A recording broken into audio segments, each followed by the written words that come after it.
Oi, gente, boa noite. Hoje eu estou aqui com o grande prazer de receber o pastor Bartolomeu, né, pastor? Agradeço muito por ter aceito o convite de estar aqui essa noite para a gente falar um pouco sobre saúde mental, a liderança da igreja, que é muito importante, né? Obrigada, pastor. Micaela, que alegria poder assim, estar contigo aqui, né? Eu trago memórias afetivas de um período muito bom ali na cidade de Manaus, no Claro, Amazonas. Eu quero muito te agradecer e também assim te parabenizar pelo programa, né?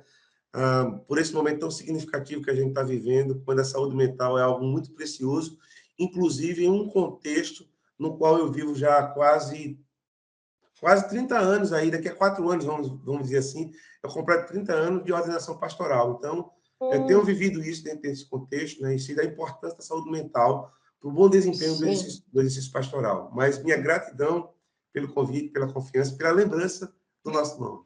Não, claro, pastor. O pastor Bartolomeu Patrício, ele é psicólogo e neuropsicólogo e é pastor da Igreja Batista Central Em em... Xanxerê. Xanxerê é uma cidade que fica no oeste de Santa Catarina, uma cidade de 52 mil habitantes. Ah, Geralmente, Micaela, eu digo que a referência é Chapecó, né? Então, a gente tem aham. Chapecó, Xaxim, que é outra cidade, com 22 mil habitantes, e nós temos Xanxerê, que é a cidade que eu estou aqui há Xenxerê. quase 9 anos.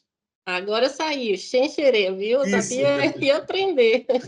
Tá, pastor. Bem, então, hoje a gente vai falar sobre a saúde mental no Ministério Pastoral, porque eu acho que também é um aspecto pouco falado, né? Eu acredito que vem ganhando um pouco mais de importância e de fala, mas eu acho que ainda não se fala muito do cuidado da saúde mental do pastor. Perfeito. E a gente sabe que depois da pandemia aumentou muito o nível de aparecimento de transtornos mentais, né? E houve casos, infelizmente, até nos Estados Unidos, de alguns pastores que se suicidaram. Acho que o senhor soube, né? Sim, sim. E a gente sabe que existem muitos líderes por aí no Brasil e no mundo adoecidos em relação a isso. Mas também tem um estigma, né? Não se fala muito de saúde mental, apesar de que vem mudando, algumas igrejas já vêm falando sobre isso. E o que que o senhor acha disso, pastor, desse adoecimento mental dos pastores? Quando a gente manteve o primeiro contato, você me passou assim um roteiro, uma possibilidade da gente ver essa questão, né? Eu fiquei muito feliz, porque de fato há um estigma, há um tabu, né? Eu confesso a você que durante essa caminhada como pastor no exercício, eu fiquei talvez, quem sabe ali, eu acho que 5 ou 6 meses sem pastorear, né? Mas durante esse período aí, desde a minha ordenação em 98, eu tenho pastoreado praticamente de maneira ininterrupta. E eu diria assim para você que foram poucas as vezes que eu participei de seminários, de palestras, que eu vi mensagens direcionadas à figura do líder, à figura do pastor, no que diz respeito à saúde mental. Eu estou aqui no estado Uhum, de Santa Catarina e eu falei uma vez, né, para um grupo de pastores sobre saúde mental. E mesmo assim, com muita resistência por uhum. parte dos pastores. Então, quando você falou, me veio à mente a figura de Moisés, né? Sim, E a gente conhece a figura de Moisés pelo excelente conselho de Jetro, seu sogro. claro. Então a gente pode partir daquele princípio. Mas dentro de um contexto contemporâneo, eu diria assim para você que o nosso grande problema é que o pastor ele se reveste de uma ideia messiânica, como se ele não adoecesse. Uhum, Eu sou assim muito verdadeiro quando digo isso e cauteloso ao mesmo tempo, mas sem querer assim manter tanta reserva. Se tem um público difícil para se falar, são os pastores, porque eles acreditam que sabem de tudo. Eles sabem o caminho da felicidade, eles sabem o caminho da espiritualidade, eles sabem, inclusive, o caminho da saúde mental. Contudo, uhum, no caminho, eu tenho encontrado muitos pastores doentes. E mais, isso se alastra pela família. Esposa de sim, pastores doentes, com depressão, com transtorno de ansiedade, com problemas sérios. E nós temos uhum, notificado, inclusive, pastores que se suicidaram. Nesses sim, dias, ah, Micaela, eu pensei em fazer uma live. Por que pastores se suicidam? E eu partilhei com o pastor da possibilidade, né? Fui buscar apoio aí, uma palavra, uma orientação, uma presença maior emocional ali para mim. Eles, não faça isso. E eu disse, mas por que isso? Porque você vai queimar nosso filme. Então, quando eu digo assim que a ideia do adoecimento mental pastoral está ligado à ideia messiânica, ele se cobre, ele se veste dessa indumentária, ele descaracteriza, ele deixa de lado a sua humanidade. Claro. Então, Porque o senhor não acha sim, que isso também seria uma forma de mostrar pro rebanho um exemplo também de, de humildade, disso de humanidade, de como ele lida e maneja com essas fragilidades que nós temos e que o Senhor nos sustenta, mesmo sendo um pastor, é o Senhor que nos sustenta, é sim, o Senhor que nos... sem nenhuma sombra de dúvidas. Eu vejo muito a ideia do imaginário coletivo.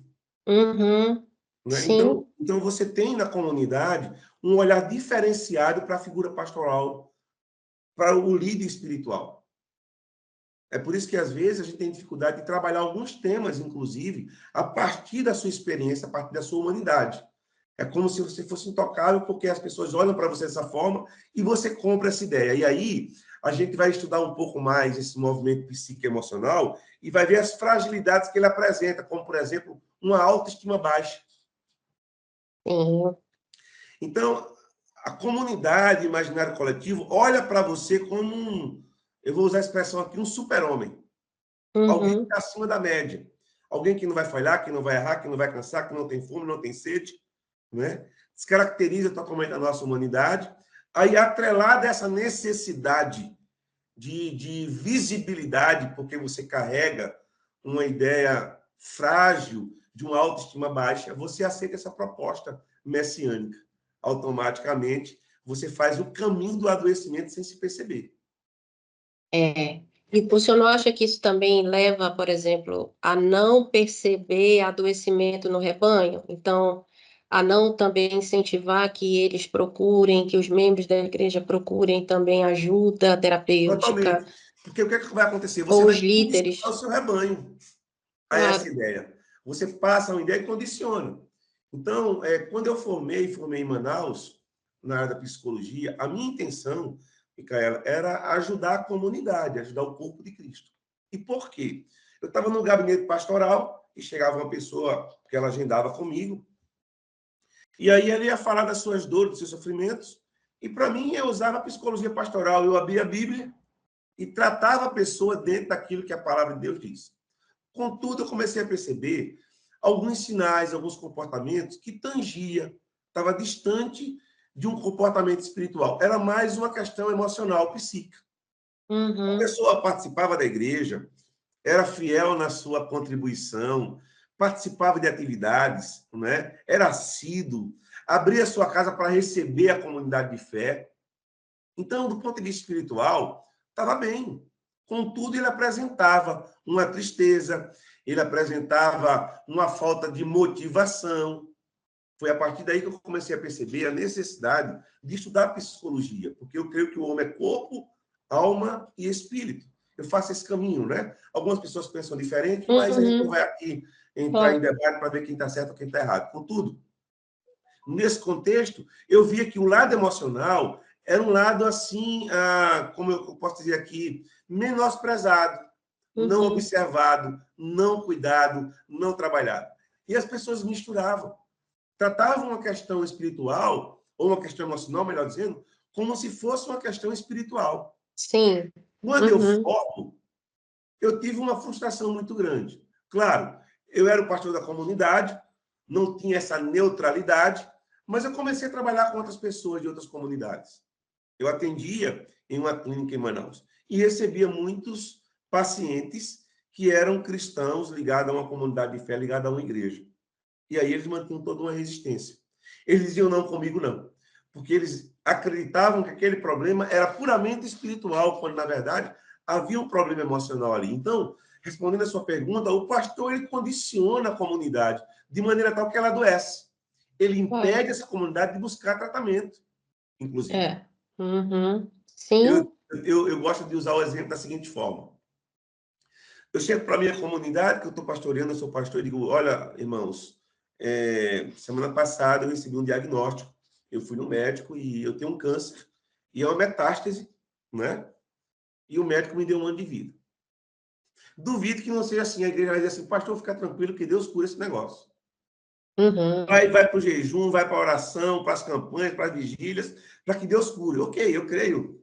Caminhemos. Caminhamos pela fé. Mas se eu chegar para essa mesma comunidade e dizer assim, irmãos, semana passada eu fui a um psiquiatra e ele me diagnosticou como depressão, como depressivo, eu estou com depressão. Os irmãos vão dizer assim, cochichando para o outro, isso é mimimi do pastor. Eu acho que ele não está orando, não. Falta Eu acho fé, falta confiança, dedicação. O Eu pastor não acho que está ele, muito a relação dele consagrado. com Deus, a relação dele com Deus está muito, sei lá, muito superficial. Ele não está lendo a Bíblia. É. E, na Uhum. verdade, não é isso. Né? Quando você lê as Escrituras, em especial os Salmos, você vai ver a expressão da dor da alma. Né? O próprio Jesus, no Getsemane, vai dizer assim, a minha alma está angustiada até a morte. Uhum. Angústia como pressão psíquica, como pressão Uhum. emocional que somatiza tanto que o suor dele se transforma em sangue. Claro. Eu cheguei no seminário, né, e aí um veterano brincando comigo disse assim, eu queria ser missionário naquela época ali, né, toda aquela visão romântica, apaixonada, primeiro momento ali, era o primeiro amor, seminário, primeiras aulas, aí eu só vivia dentro da biblioteca, e tinha um livro lá que era assim, largo, né, tala larga, assim, Ide, era o nome do livro. Um livrão assim, como esse que eu tenho aqui, assim, ó, um livro grosso, né, um negócio assim, de pastor. Aí, lendo aquele livro, era biografias de missionários. E tinha duas freiras, né? Porque era interdenominacional, não era uma questão só de um segmento religioso, tinha vários missionários de várias religiões. E elas passaram por uma pressão emocional e psíquica no campo missionário, que o suor delas se transformou em sangue, da mesma forma que aconteceu com Jesus. Então, eu penso que nesse contexto a gente tem que estar muito alerta. Por isso eu quero lhe parabenizar pela entrevista, pelo programa, né, pela live aqui, de falar de um tema tão necessário, porque assim, nós Uhum. temos uma contabilidade nada satisfatória de líderes, de pastores doentes emocionalmente. Sim. E aí, pastor, o que que o senhor acha que contribui para isso? Fora essa questão que o senhor bem colocou, né, dessa querer projetar essa imagem messiânica, infalível, super-homem, mas que outras coisas podem contribuir para que o pastor venha a adoecer, a padecer de transtornos mentais? Olha só, há várias coisas que a gente poderia abordar aqui. Por exemplo, é, um ato comparativo. Eu comparar o meu ministério, minha forma de ser pastor, com outro ministério, com a outra forma de ser pastor. Esse ato Uhum. comparativo, né? Eu tenho dito que dentro da saúde mental, e quando eu falo de saúde mental, não estou dizendo que o indivíduo está livre de um transtorno de ansiedade, um transtorno depressivo, burnout. Eu acho que isso é um tema para se Sim. muito, porque o que tem de gente assim, né? Em Manaus eu encontrei Uhum. pastores que faliram, tanque vazio, aquele livro lá, né? Uhum. Tanque vazio, está sem combustível. Uhum. Sim, e muito, né? O excesso. Então, veja, esse quadro comparativo, você querer se comparar ao outro, não entender a dinâmica que Deus tem para você. E aí, quando eu falei sobre a questão da saúde mental, eu tenho definido a ideia que não é comparação, é inspiração. Eu posso olhar para alguém e me sentir inspirado, né? Sim. Nós conversávamos aqui nos bastidores e você falava da sua formação e isso traz inspiração para mim. Agora, é adoecedor quando eu começo a me comparar, É, porque eu vou para claro. dois eixos. Ou eu me torno muito orgulhoso achando que eu sou melhor do que ele, ou então eu me torno assim um pigmeu achando que eu sou pior do que ele. Então veja, o que é que leva um pastor ao adoecimento, além dessa visão messiânica? É o quadro comparativo. Isso pode trazer adoecimentos assim terríveis para a vida do pastor, pode fragilizar suas emoções, porque ele vai se esforçar um pouco mais emocionalmente. Não é só ser cauteloso na exposição do seu sermão, ser um bom pesquisador, usar a hermenêutica, da exegese, das línguas originais, mas começar a ver o outro, começar a querer parecer com o outro. Claro. Tem até uma historinha de um pastor que começou a ficar meio que angustiado porque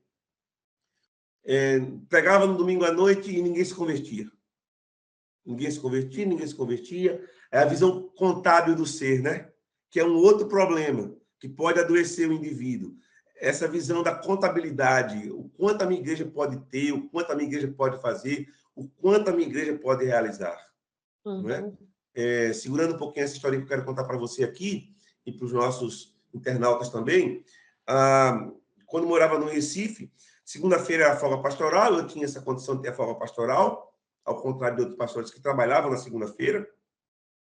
E pela manhã a gente tinha um momento ali de relaxamento, de contar, de pastoreio de pastores, enfim. Aí eu chegava lá e perguntava assim, aí, como é que você está? Preguei ontem, se converteram 17.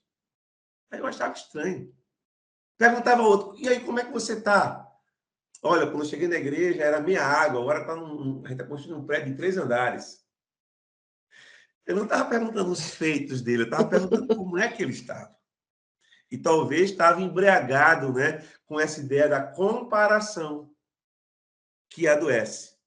Adoece grandemente. Tem gente que vai falindo, ele vai desistindo, inclusive, de pastorear. Ele vai desistindo de viver, porque ele vai se achando um fraco, vai se achando um limitado. Então, naquela historinha lá, o pastor ouvia e ele pregava na igreja dele, ninguém se convertia. Na igreja do vizinho, 17, 18, 25, 30. Aí teve um dia que ele disse, não, eu não vou hoje para o culto, vou fazer uma viagem e tal. E ele foi fantasiado, foi na igreja lá do pastor, para ver o que o pastor tinha que ele não tinha. E quando ele chega lá, cara, o pastor, quando começou o culto, era luzes assim, uma música estridente, um negócio bem... Aí o pastor chega, começa a entrar com uma bandeirinha, com um boné, e gritando, e o povo entrando na do pastor também, o pastor pregando.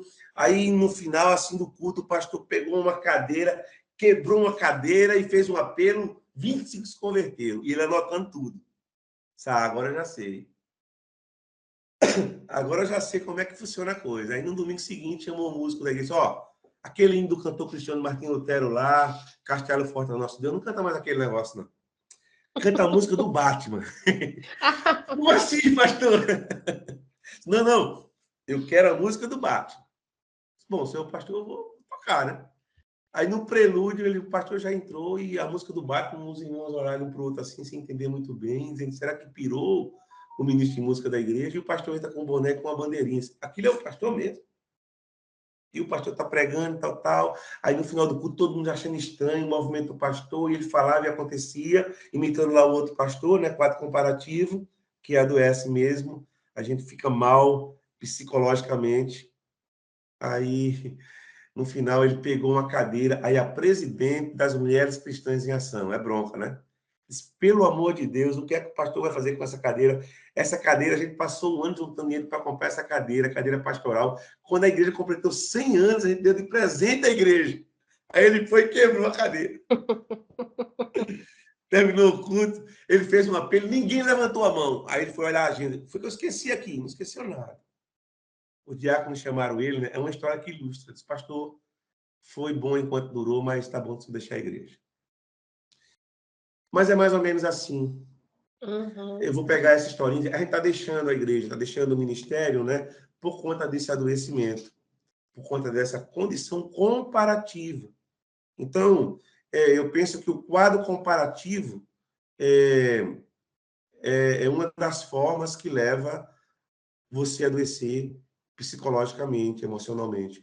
Um outro quadro, e a gente pode pegar agora a figura de Moisés, é você achar que somente você deve fazer. Dificuldade de Centraliza, delegar. né?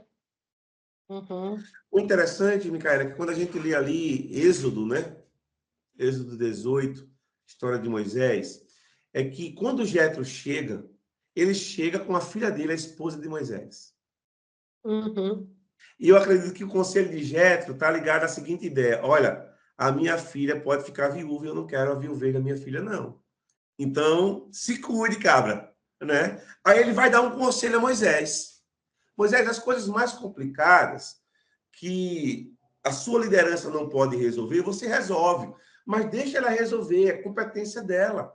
ela também tem um chamado, mas às vezes o pastor, e aí a gente traz aquela ideia do sentimento de inferioridade, que tem um irmão na igreja que tem um movimento assim mais significativo, ele prega, o pessoal gosta, o pastor vai ficando enciumado, e aí ele acredita que ele deve fazer também para não dar brecha, e também para cumprir a sua missão. Um outro quadro aqui, que me veio agora aqui à memória, é você fazer do ministério um cabide de emprego. Porque aí a igreja vai fazer pressão em cima de você. E você, para manter o emprego, você às vezes se submete a determinadas coisas que você nunca quis, nunca gostou, né? Usar aquele tipo de roupa, ter aquele tipo de cabelo, usar aquele sapato que tem que usar, no domingo à noite estar de terno e gravata e de colete, se possível, a indumentária pastoral, porque se você for de outra forma, de outra maneira, as pessoas vão achar que você está relaxado, quando, na verdade, é uma condição de bem-estar. Você está vestindo aquilo que você gosta, aquilo que você quer, não é? Não tem nada de ridículo ali, você não está abusando de ninguém, desdenhando de ninguém, é o seu estilo, é a sua forma de ser. Então, adoece muito quando você passa a viver fazendo do ministério pastoral um cabide de emprego. Mas aí o senhor não acha que dentro disso também tem um pouco dessa perda da individualidade, quando o senhor falou da forma de se vestir, ou de repente você começa a abrir mão do que te constitui, né? Dos gostos pessoais, e isso começa a adoecer, né? Exatamente. Problemas com a autoimagem. Eu não tenho muito problema com a barba. Minha barba estava bem maior. Eu baixei esses dias e deixei crescer novamente. Mas certamente, Micaela, eu teria problema se eu tivesse cabelo, porque eu ia deixar meu cabelo crescer. Eu acho um barato a pessoa com cabelo grande. Eu gosto daquele tiro assim, Black Power, sabe? Um negócio assim mais afro. Então seria como que talvez, quem sabe, até extravagante as pessoas olharem para um pastor assim, porque as pessoas, como eu falei ali do imaginário coletivo, elas têm uma estética pastoral. E, às vezes, você perde seu individualismo, como você bem colocou aqui, e por esse motivo você adoece, porque você entra na estética do outro e vai viver a vida que o outro quer que você viva, não a sua vida, não a sua condição. Isso acontece, às vezes, nas nossas relações interpessoais, na relação conjugal. A gente vai anulando o outro, né? Vai fazendo com que o outro vá sumindo da sua forma de ser, da sua forma de vivenciar a sua vida. Os filhos, né? O filho do pastor, a filha do pastor. Exatamente. Eu nunca cobrei assim dos meus filhos, assim, graças a Deus, mas enquanto pastoreei em Manaus, eu pastoreava filhos de outros pastores. Porque ficar assim, na mesma igreja que o pai é mais complicado, né? Mais complicado. Então, eu nunca cobrei dos meus filhos, você é o filho do pastor, não é? Claro, sempre eu os orientei de virtudes e princípios cristãos, cabe a mim, inclusive, como pai, mas dentro de casa eu nunca fui pastor, porque eu não tenho essa neutralidade. Ora, eles vinham comigo e vão comigo para a igreja todo o tempo, aí vem todo o exercício, eu entro no carro, continuo sendo pastor, chego em casa, continuo sendo pastor, eu posso adoecê-los. Claro, quando é que vai ser pai? Exatamente. Quando é que eu vou ser pai? Quando é que eu vou fazer uma devocional com eles, de ler a Bíblia, orar de maneira leve, tranquila, deixar eles à vontade para falarem também das suas inquietações? Ou vou ler, forçando eles a lerem, porque eles têm que ler, porque eu sou pastor, e o filho do pastor tem que se comportar assim?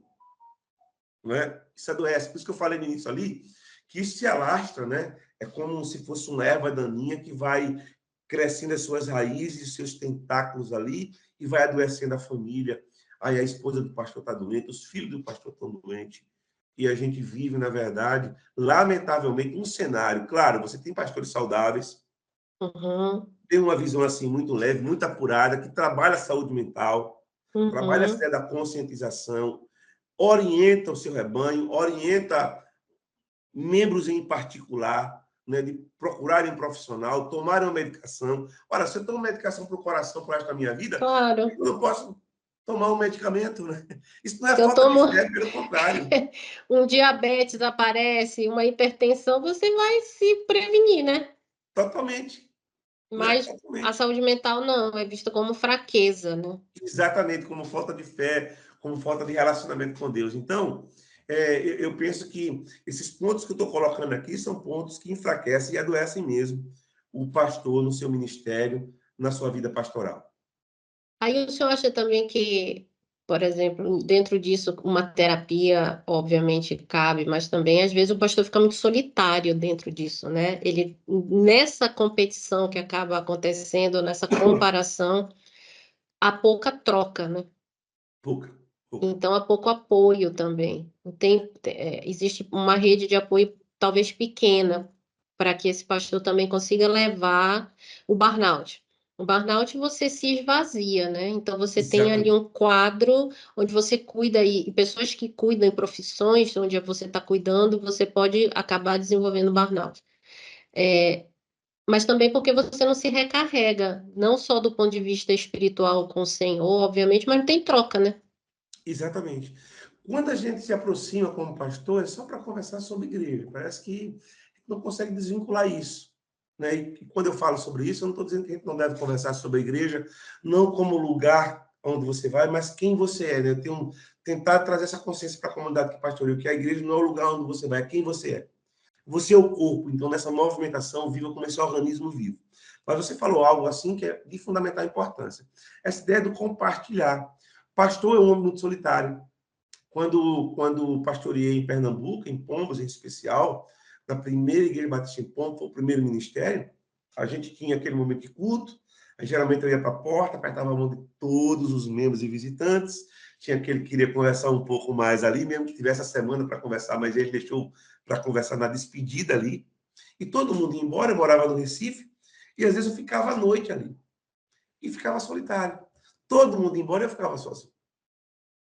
E eu dizia assim para mim mesmo, que coisa estranha, não é? Uhum, Então, a uhum. figura do pastor, e às vezes porque você se cobre dessa ideia mesmo, né?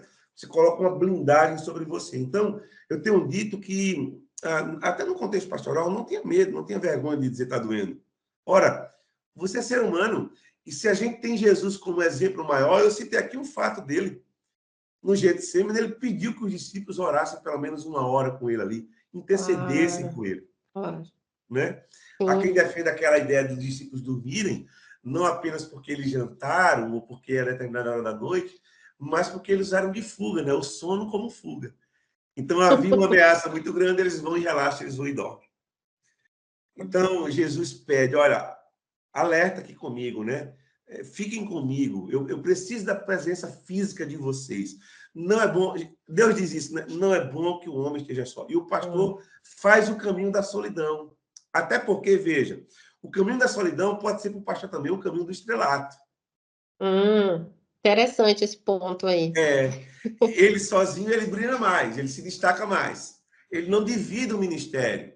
O ministério não é colegiado, entende? Eu tenho dificuldade, inclusive, Micaela, de dizer assim, colega, né? E aí, colega, tal, eu tenho dificuldade com a expressão colega, sabe? Eu acho tão estranho isso. Não sei, eu não consigo, né? Mas a ideia da solidão é uma ideia muito de um aperitivo muito grande para o adoecimento mental. Sim, Muito grande. sim, sim. Porque você fica você mesmo com toda aquela pressão e você não consegue dividir, né? Então, você implode muitas vezes. Exatamente. Uma coisa que me veio aqui à mente também é a ideia de você viver no piloto automático. Fazer, Sim. fazer, fazer, fazer, fazer, fazer, fazer, porque tem a ideia da produtividade. Uhum. O pastor tem que ser produtivo. Ele não pode acordar às 9 horas da manhã. Claro. Ele não pode dormir menos de meia-noite. Ele tem que fazer vigília, ele tem que orar, ele tem que ir, ele tem que visitar, e ele tem que prestar esse relatório no final do mês. Aí entra aquela ideia do ministério como cabide de emprego. Ele Ele tem que vira. mostrar produtividade. E aí vem a ideia do esvaziamento. Claro. Chega um dia que ele não consegue mais levantar, nem 9 horas da manhã, porque ele está doente. Adoeceu mentalmente e agora precisa de tratamento. O senhor falou um ponto importante. O senhor disse: existem pastores que têm uma boa saúde mental, né? Então, são pastores que conseguem levar o ministério de uma outra forma. Então, o que precisa ser? A gente falou de o que causa, né? Mas o Certo. que esses pastores que têm uma saúde mental, além da predisposição, porque a gente sabe que tem pessoas que têm predisposição a determinados transtornos e tudo, mas a gente previne, né? A gente previne também buscando qualidade de vida, fazendo mudanças, enfim. Então, o que que o senhor percebe que esses pastores eles têm de diferente no que eles fazem, ou sabe, que evita que desenvolvam transtornos mentais? No primeiro lugar, o autocuidado, né? Essa visão da sua humanidade e que você não é uma máquina, você não é um robô, você não tem a capa do Bate Fino, né? Que era um desenho animado que eu gostava muito, que ele dizia assim, quando alguém atirava nele, eu acho que não foi da sua época, o Bate Fino, né? Era um desenho animado que tinha, né? Que era uma representação do Batman. E ele não tinha o Robin, ele tinha o Karatê, que era um camarada grandão, todo desengonçado. Era um Nisei, era um karateca, né?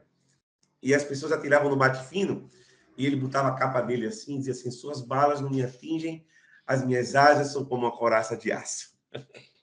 Aí eu vibrava, né? Porque chegava o momento da vitória. Olha, o pastor não tem a capa do bate-fino. Então, Uhum, essa autopercepção é o início de todo o processo da saúde mental. sim. Então, eu me perceber como humano. Eu sou humano e eu não vou aceitar propostas que eu não devo aceitar. Uhum. O não tem que estar muito bem afiado.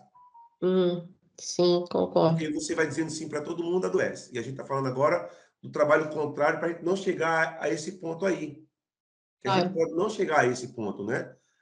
Alguém já disse que prevenir é melhor do que remediar.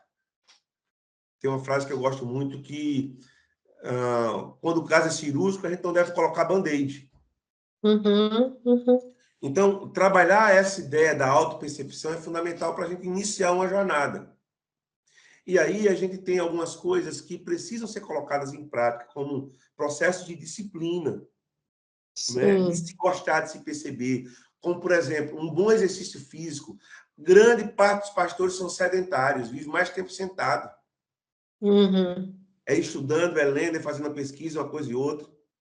Não é? Então, eu acredito que ter esse tempo de caminhada, ter esse tempo de exercício físico, é de fundamental importância, porque aí também tem a ideia do lazer, não é?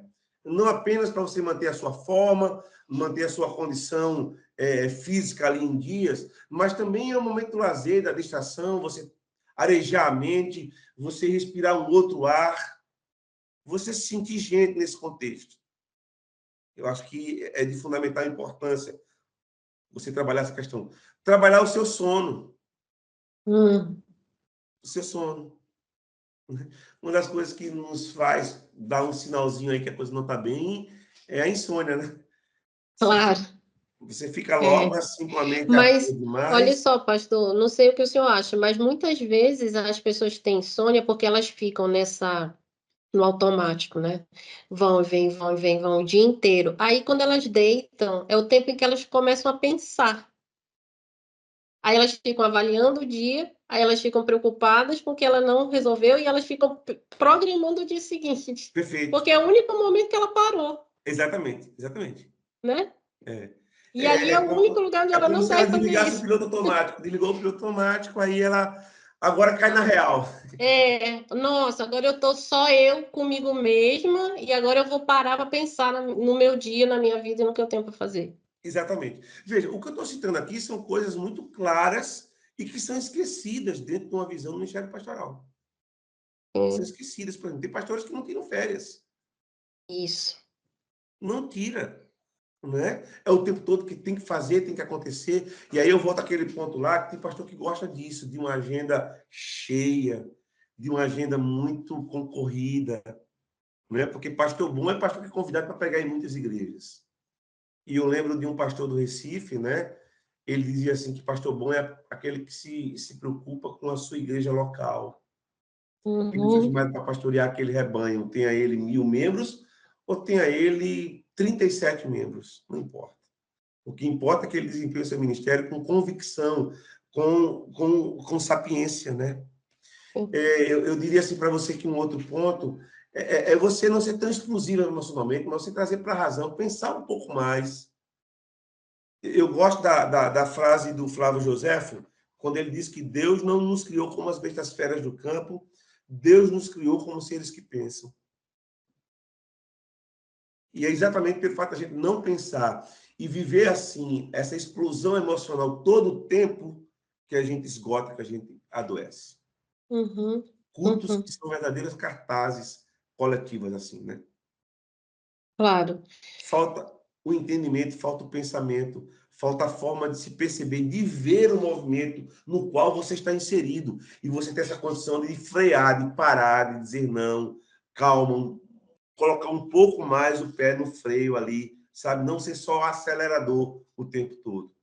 Você Uhum. falando e eu atrapalhei, desculpa. Não, é que eu peguei, enquanto o senhor estava falando, eu fiquei pensando numa coisa que eu já ouvi de alguns pastores, né, de falar, precisa educar a igreja.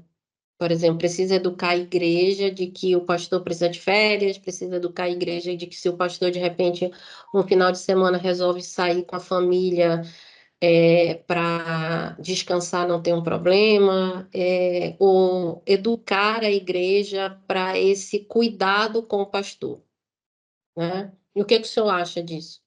Eu vejo que isso é um caminho a médio e a longo prazo, mas eu vou dizer uma coisa para você: os pastores falam sobre isso, e eu estou falando agora nos bastidores, mas eles não Uhum, fazem isso. é. É exatamente isso, né? Eu lembro de uma cena em Manaus, eu posso falar aqui para você, não é falta de ética, porque foi uma cena assim bem aberta, né? A irmã Dica, a irmã Dica, né? Diaconisa, mãe do pastor George. Era uma terça-feira, eu estava muito angustiado na Memorial ali em Manaus, e ela, na sensibilidade dela, ela veio para mim e disse: Pastor, o senhor não está muito bem hoje, né? Pois é, eu estou um pouco angustiado aqui. Por que você não vai para casa? Vai para casa ficar com a sua esposa. Eu só tinha a Clara na época, né? Clara era pequenininha. Clara foi para Manaus com 1 ano e 8 meses. Hoje ela está com 21 anos. Clara Oh, cresceu. É, cresceu. cresceu. Fazendo medicina na Universidade em Francisco Beltrão, aqui no Paraná. Ela estudou, conseguiu, enfim, é o sonho dela, né? E a gente está apoiando aquilo que ela deseja realizar.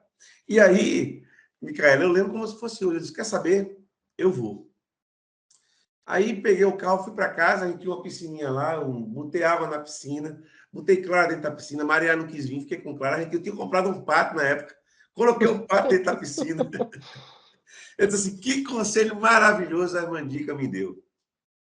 Que conselho maravilhoso a irmã Dica me deu. Então, isso que você está falando, a gente tem que colocar em prática, mas boa parte, eu diria que grande parte dos pastores não fazem assim. É o receio, é o medo de sair. Uma outra coisa que a gente pode trabalhar para que a gente tenha saúde mental é ter uma boa liderança. Se eu não posso trabalhar a educação da igreja, porque você vai pegar irmãos que estão lá há 40 anos, é um É, membro fundador, é. né? O Armando Bispo dizia assim, que é mais fácil você fazer uma volta no jet ski do que no transatlântico. E é verdade, eu escutei essa frase em Manaus, quando o Armando Bispo esteve lá em Manaus, trabalhando sobre liderança saudável. Então, lembro daquelas prédicas ali, daquelas falas. Então, na verdade, você trabalha com a sua liderança, trabalha com o seu Uhum, grupo pequeno, e esse grupo pequeno pode lhe ajudar, né? sim. Pode facilitar a sua vida. Olha o que acontece no contexto bíblico, né? Os discípulos ou os apóstolos, eles cuidavam da oração e do estudo da palavra, da pregação. As demais coisas, quem fazia era a comunidade, era a igreja. E fazia com prazer, fazia com satisfação. Aí fica o pastor aí adoecendo, discutindo que cor vai pintar a parede da igreja. Pastor é o administrador, o pastor tem que ele tem que Exatamente, estar, né? né? Eu lembro que quando eu fui pastorear em Pontos, primeiro ministério, a gente sofre um bocado. A gente erra também, os irmãos nem percebem às vezes. Né? É uma troca ali de situações mais ácidas.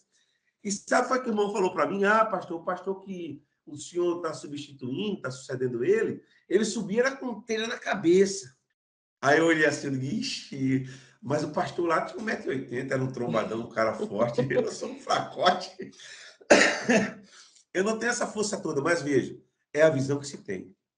Pastor bom é Hum, o pastor que é administrador, é o pedreiro, é o eletricista é o engenheiro. que vai na prefeitura resolver os problemas da igreja. Exatamente, né? Quando ele poderia trabalhar uma outra coisa.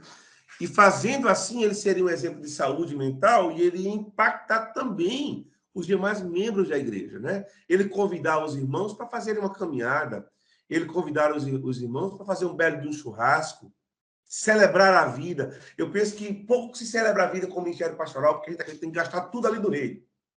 É. Quando, na verdade, o reino ele tem uma dimensão muito mais bela. Ele pode ser muito mais leve. A gente sabe das dificuldades.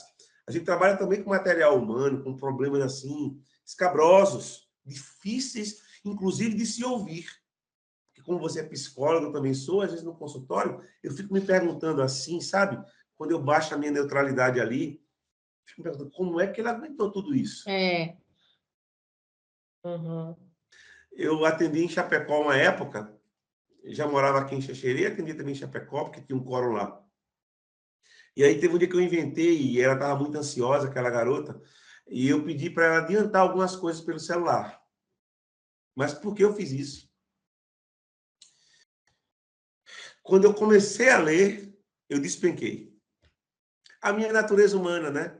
E aí eu tive que me Óbvio. refazer, respirar, tomar água, sabe? Trabalhar a minha respiração, internalizar algumas coisas para que eu pudesse recebê-la, para que eu pudesse ouvir tudo novamente, e agora com requintes de detalhes, e me manter numa postura que pudesse dar a ela uma devolutiva significativa, para tirar ela daquele quadro, daquele poço deformador no qual ela está vivendo há anos. Desde 8 anos de idade.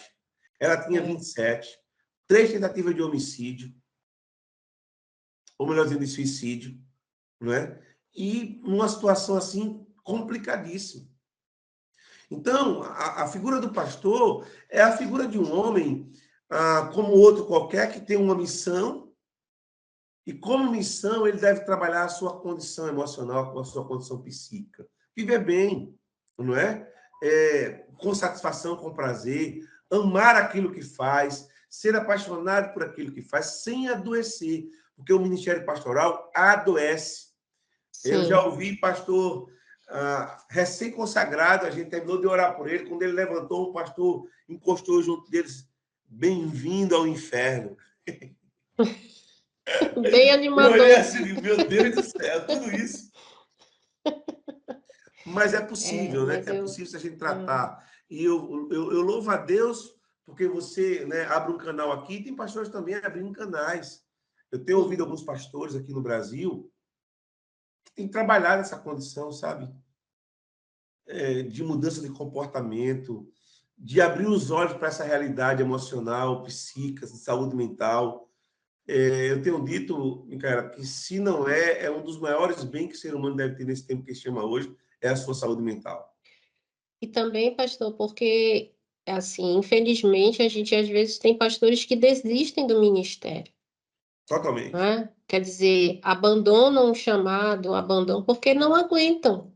Então, isso Exato. que, né? É o inferno, quer dizer, por tudo isso que o senhor comentou aqui, realmente chega um momento, e eu fui educadora religiosa, e eu tive a oportunidade de estar ao lado de alguns pastores, e eu sei que é difícil, né?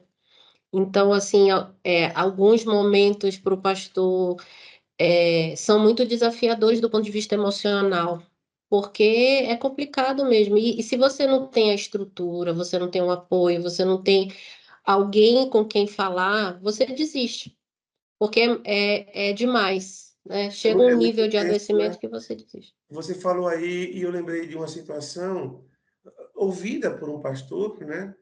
E também vivenciada nesse tempo que eu tenho de ministério pastoral. Que de manhã você está numa maternidade orando com um casal porque nasceu seu primeiro filho. E à tarde você está ali tentando consolar uma mãe que perdeu seu filho adolescente Uhum. de maneira bárbara, trágica e banal. Olha a variação nas emoções, né? Na mesma pessoa, considerando que há uma Óbvio, expectativa de que sim. esse homem vai chegar. Eu lembro que quando meu pai faleceu, em novembro, agora completa 18 anos, eu estava em Manaus e foi a viagem mais difícil que eu tive, que fiz para Pernambuco, para sepultar o meu pai.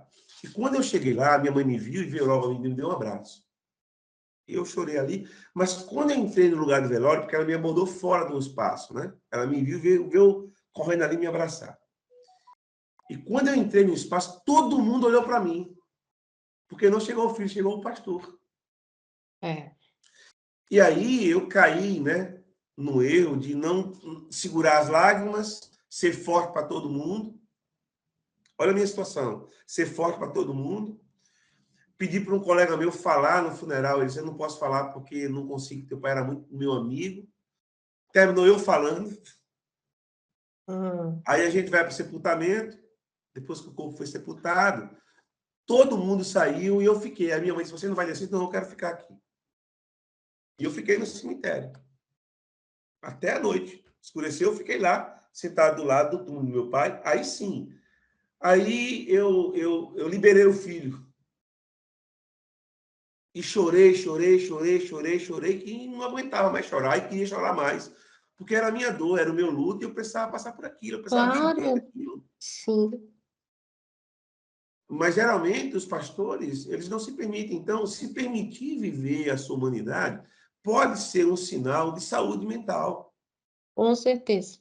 né? É. Então, há possibilidades. Eu penso que é um ofício muito belo. A gente crê que é algo assim divino, porque é um chamado de Deus e que às vezes, por a gente não trabalhar bem alguns princípios, alguns valores, algumas virtudes do ministério, a gente vai adoecendo e trabalhando nesse tema aqui, adoece na mente e somatiza em outras áreas e a gente termina contraindo doenças, como você muito bem colocou aqui, porque não trabalhou aquilo que é a fonte primeira, que seria a sua relação com a sua saúde mental.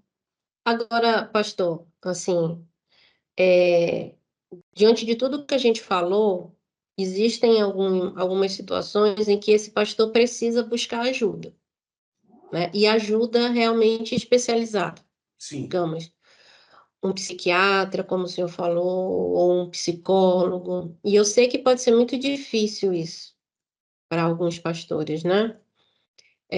Mesmo com um psicólogo cristão, procurar, né? Eu sim, estava vendo um site da Visão Mundial em que eles têm agora um projeto, né, de assistência aos sim. pastores, né? Uhum, Acho que é um pastor que é psicólogo também que faz sim. esse tipo de trabalho, que é bem interessante também. Mas como é que ele pode buscar ajuda nisso, né? Enquanto, É, enquanto se falava aí, me veio a ideia uma ideia errada do mau testemunho, né? Como é que eu, é, vou me abrir? Qual testemunho eu vou isso, dar?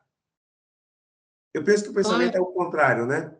É uma virtude você reconhecer a necessidade de buscar. Então, eu penso que nesse momento você tem que deixar de lado o seu orgulho. Eu penso que o Sim. orgulho atrapalha muito. Reconhecer, como a gente está batendo nessa tecla aqui, a sua humanidade, ver que você está falindo. Alguns faliram mesmo, porque o burnout está aí tomando conta dele já. Então, não ter medo de buscar um terapeuta, uma pessoa que você perceba que vai ter essa condição, né, profissional de compreender a sua natureza, compreender a sua humanidade, e trabalhar os pontos que precisam ser trabalhados. Uhum. Né? Às vezes, a gente não trabalhou aqui, não falou, mas está ligado a um trauma. Claro, Um sim. trauma vivido, né? Um trauma vivido com a própria igreja, com a própria comunidade de fé, traumatizou e a pessoa agora tem um comportamento para tentar, assim, camuflar, usa um mecanismo de defesa muito claro ali, né? Que às vezes a pessoa não percebe, porque eles são inconscientes mesmo, e precisa de um profissional para alertá-lo, para dizer, ó, isso aqui, ó. Porque é um pastor. É um pastor, mas é uma pessoa antes. Porque parece que Exatamente. ele fica assim, ele é só pastor, como se eu bate na tecla da humanidade, né? Tá, e quem é essa pessoa? Essa pessoa tem uma história, essa pessoa tem um contexto, né? Essa pessoa tem uma personalidade, uma construção. E ela vai ser essa pessoa exercendo o ministério pastoral. E aí podem ter traumas, existem crenças que não são só as crenças religiosas, mas as crenças de vida, eu tenho que ser assim, um perfeccionismo, um nível de exigência muito alto, né? Uma Exatamente. cobrança excessiva, enfim, várias coisas que estão camufladas a partir dessa persona aí. Eu sou pastor. E chega um momento que sai. Exatamente. Porque assim você chega um momento que você não consegue segurar, né? Vai sair. vai sair às vezes da pior forma, mas vai sair. Exatamente. Eu já ouvi pastores que tiveram depressão, olha a situação. Chegou um momento que a esposa, ele relutou tanto que a esposa, chegou um momento que a esposa fazia para ele os sermões para ele pregar no domingo à noite. Ele perdeu o poder da criatividade, da inspiração, ele perdeu essa competência de pesquisa, ele não tinha essa condição, entende? Sim, Mas tinha é. ainda algo ali que fechava, né? Que era aquele orgulho, essa manutenção da imagem dessa pessoa que você coloca aqui. Então, eu Uhum. penso que no primeiro momento você tem que se desarmar. Você tem que reconhecer, você tem que deixar o seu orgulho de lado, sabe? E eu penso que quando isso acontece, algo novo acontece. E é tão belo, né? Quando a gente reconhece que falhou, que errou, que, que agora precisa de ajuda mesmo. Então, É isso é muito bonito libertador, na né? nossa humanidade. Eu diria assim para você, veja, claro, já tive as minhas resistências. Nos bastidores, nós falamos aqui que eu fiquei 4 anos fazendo terapia. Eu acho que mais ou menos 2 anos como seminarista, 2 anos como pastor. Foi uma coisa assim muito significativa para mim e eu recomendo para todo pastor, né, que no caminho eu vou encontrando, todo líder que eu vou encontrando, que percebe que a condição dele está mais angustiante, está mais aguda, está mais áspera, faça terapia, né? Deixa o orgulho de Uhum. lado, saia dessa imagem que você se protege nela, se esconde nela, sai dessa casca de tartaruga aí que você está vivendo, esse ostracismo do ponto de vista de proteção para você, sai disso Uhum.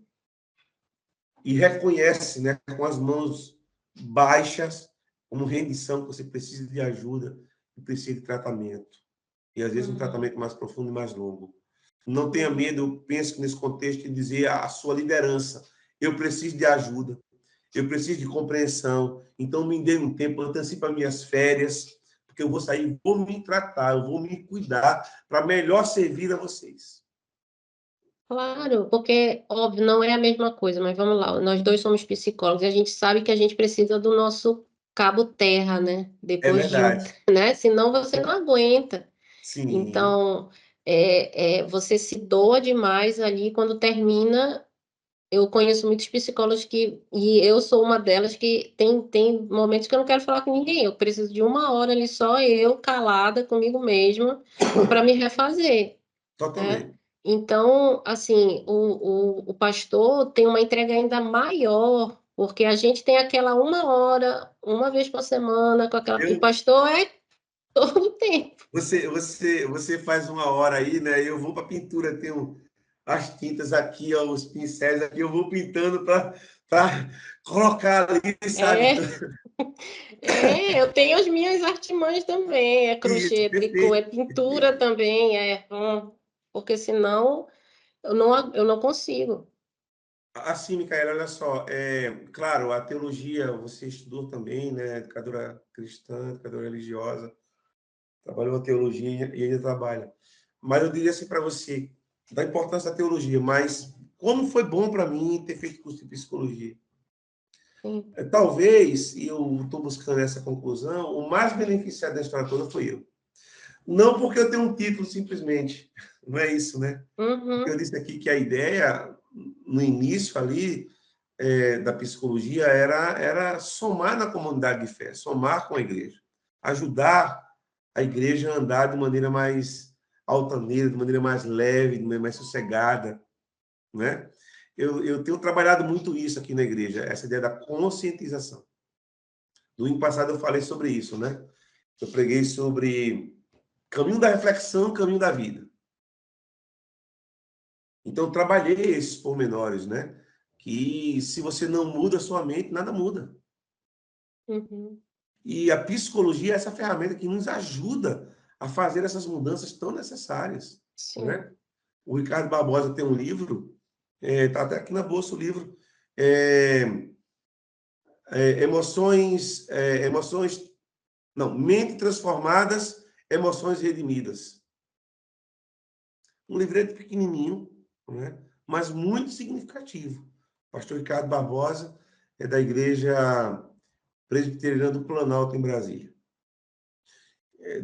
Da Ultimato, né? Enfim, um Hum. material simples, assim, pequeno, mas muito bom, sabe? de conteúdo para que a gente possa entender isso. As nossas emoções importam, não é? Oh, sim. Então, a gente deve trabalhar essa condição, porque muita coisa se define exatamente no mundo emocional. Muita coisa se define Uhum, ali. Então, eu diria assim que para mim foi uma ferramenta muito significativa, como tem me ajudado, inclusive, para a minha própria compreensão, para o meu próprio bem-estar emocional. Né? Eu teria tudo para ser uma pessoa muito ansiosa, considerando a minha família de origem, uhum. considerando o movimento dos meus pais, os meus irmãos também entraram nesse sistema, e eu estava lá dentro desse contexto. Então, eu poderia ter, né, me tornado uma pessoa extremamente ansiosa, muito mais do que eu sou, né? Porque eu tenho medo de ansiedade, todo mundo tem. Todo Mas a mundo gente tem. vai trabalhando isso para que a saúde mental esteja em dia. É isso aí. Ó, pastor, eu quero agradecer muito. E quando o senhor falou lá no início sobre assim alguns trabalhos que estão sendo feitos, eu lembro que eu falei com uma amiga minha que é psicóloga, que está em Manaus, eu até há uns anos atrás, né? Porque a gente tinha também esse projeto de começar a palestras sobre saúde mental para os pastores, Eu lembro né? daquela ideia inicial ali. O senhor lembra, né, que eu até Lembro. entrei em contato com o senhor, porque isso sempre foi algo que me inquietou, porque eu acho que não é uma coisa que se olha com maior cuidado, e eu acho que também para que os pastores cheguem nesse ponto que o senhor falou, isso tem que começar, sabe, a ser introduzido e falado com mais frequência e mais propostas disso, porque eu acredito que à medida que vá se tornando um pouco mais fácil o acesso e se fale mais, também se vão desconstruindo algumas coisas, né? Sim. E Eu eu acredito. pediria assim para você, traga à memória a possibilidade de retomar essa caminhada, porque eu sei que vai ser de grande proveito, Ah, né, nesse contexto de vamos, atitude pastoral aí. vamos sim. Mas, pastor, eu quero lhe agradecer muito, né? Porque o senhor aceitou. Eu sei que o senhor também teve uma questão aí, né? Na semana passada, não foi possível, mas eu agradeço muito que o senhor teve o carinho de nos dar o seu tempo, porque foi enriquecedor. E eu sempre falo aqui, depois da entrevista, que o meu desejo, a minha oração é que chegue aos corações necessitados dessa palavra, porque eu tenho certeza que o Senhor vai conduzir isso para que chegue aos ouvidos que precisam ouvir isso e faça a diferença, né, na vida das pessoas que vão ouvir, seja da esposa do pastor, de um irmão líder que está ouvindo e possa orientar o Sim, pastor e vê-lo nessa situação, como o senhor falou lá, e o senhor foi para a piscina, ou do próprio sim. pastor, né? E sim, vou orar e vamos retomar esse projeto. E o senhor já sabe que o senhor está convidado a Conta comigo, participar, tá? Eu, mas eu eu, quero agradecer muito. eu que agradeço, viu? Assim, eu disse no início e confesso da minha emoção nesse momento, porque assim, eu trago à memória muita coisa boa vivida ali em Manaus, né? Os cruzamentos que a gente fez. Claro, Tenho você assim como uma pessoa muito, muito capaz, muito comprometida, muito de Deus. claro. E eu quero agradecer muito, Micaela, assim, sabe, por essa oportunidade, por você me deixar falar, né? Me permitir a fala, me permitir a exposição, um pouco da minha experiência também. E eu sou enriquecido também com aquilo que você falou, essa troca de experiências aqui. E eu faço votos que você vá bem, né? Aí na Argentina, com a sua família, esposa, enfim. Deus Obrigada, possa lhe pastor. abençoar muito em nome de Jesus. E conte com a nossa intercessão, com a nossa oração. E também, sempre que precisar, a gente está à disposição. Geralmente eu faço live também, já quero lhe convidar, tá? De repente, Ah, para tá bom, obrigada. a gente ver ali no Instagram um dia desses aí. Eu Ah, com o vou entrar maior em contato agora, prazer. já que a gente está mais conectado. Já está Claro. convidada para a gente ver um tema e ouvir Ah, você vou com o ali, que maior também vai ser muito prazer. enriquecedor. O pessoal que está lá conosco, eu não tenho a menor sombra de dúvidas. Tá bom. Então, pastor, muito obrigada. E para você que está nos ouvindo, busque ajuda, caso você se sinta identificado com alguma das coisas que foram ditas aqui. Deus abençoe vocês. Amém.